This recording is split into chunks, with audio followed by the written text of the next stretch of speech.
Hey Hive members, I know it's been a minute since I put one of these out, but I've been thinking about you guys, and I've been thinking about teachers, including us. We're rounding the corner. Many of us are kind of coming to the end of a school year. Some of us do our work year round, but strangely enough, it feels like in our culture, it's like, okay, we're wrapping up something, we're ready to go on for summer. So there seems to be some sort of corner turn that happens in June. Am I right? So either it's on our school calendar that, tells us when the turn happens, or it's the season. Days get longer, children want to be outside more, so much happens, but something is happening right now. And I've noticed that we're just really tired, right? So I was thinking about this and wondering, what can we do? What do we do? What is helpful and useful for teachers to get through this final stretch, to get, to turn the corner into summer, right? Without completely depleting or falling apart, right? Which maybe some of you have seen some of that happening. So get this. How long have we been doing this pandemic? So long? Yes, it is true. So I'll talk to you a little bit about something I read in Ed Week, and I'm just going to look at my notes here.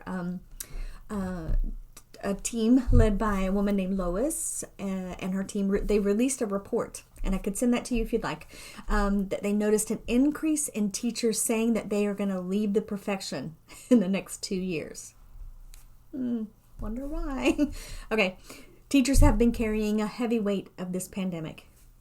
Absolutely. Our healthcare workers have been carrying a load, and teachers also. We all have been carrying the load, but teachers, right? Handling, holding, supporting, encouraging, continuing to be positive to our children and to our families and to the communities that we serve, right? So we've been carrying a load, right?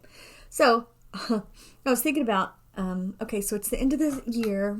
What can we do? Gift card to Starbucks just ain't going to cut it. Sorry. You probably know this already, right? Yes, kind, helpful, thoughtful. I love coffee. Thank you for letting me justify paying $7 for a venti frappuccino mocha delight. All right. But yes, as kind as it is, let's think about what it is that we do for the staff that we lead, right? Beyond the Starbucks card. So here are 6 ideas that I'd love to share with you. So number 1, if you're not doing this already, do it. Continue to check in regularly, more often than you have been, more often than you think that you should, maybe, or that is to the point where you think, is this getting weird, right?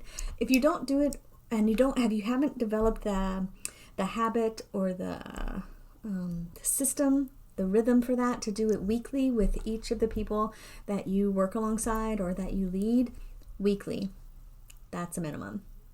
Okay, next, how will you acknowledge their work? First, you got to know, how do they receive acknowledgement? How do they want to hear it?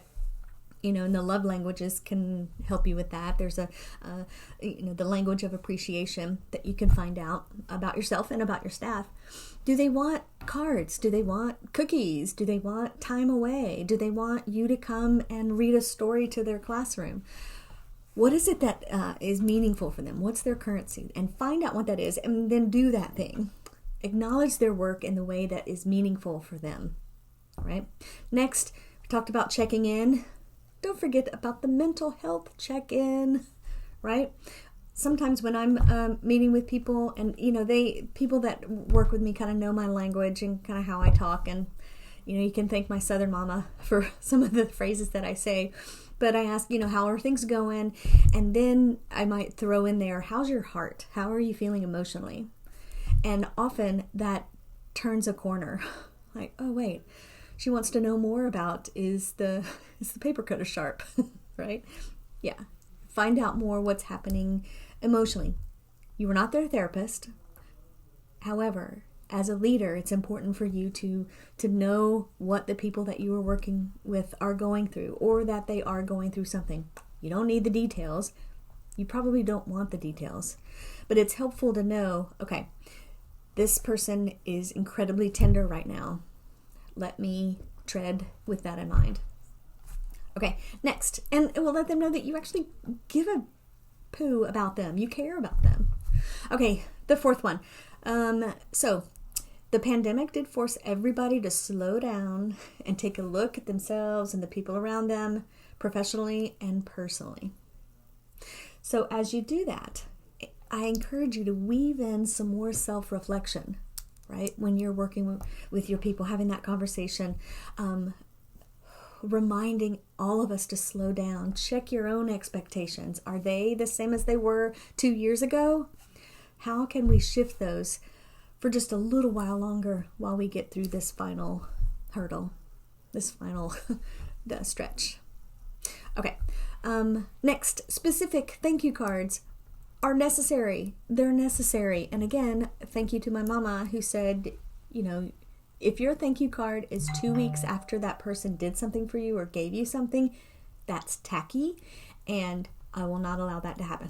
So I learned, before you played with the toys on Christmas morning, you sat and you wrote thank you notes. It was kind of a tradition.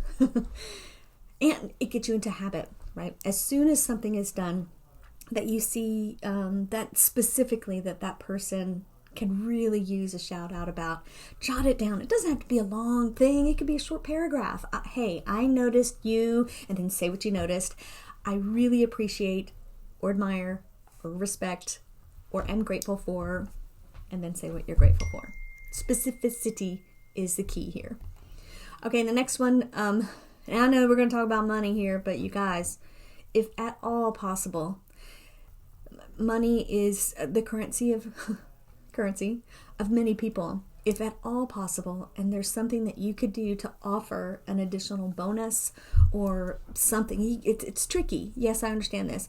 If you don't have the budget for it, if you're only going to be able to give like a $25 bonus for the end of the school year, then consider something else and then get creative with it. You guys, at the school that I work with now, we wanted to do something epic for Employee Appreciation Week.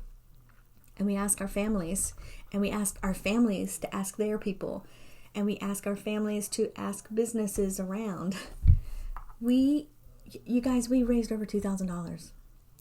It was amazing. And the kinds of gift baskets we were able to create for everybody, and to create this kind of excitement of, which one are you going to get? Where are you going to put your ticket? Today is coffee, the coffee that you want from that specific store. Hey, what happened? What happened? I just crashed. I was in the middle of a thing. The computer crashed? Yes. Oh. I don't know. What happened? Oh my gosh, I'm still recording. Didn't crash then. You said I could edit this.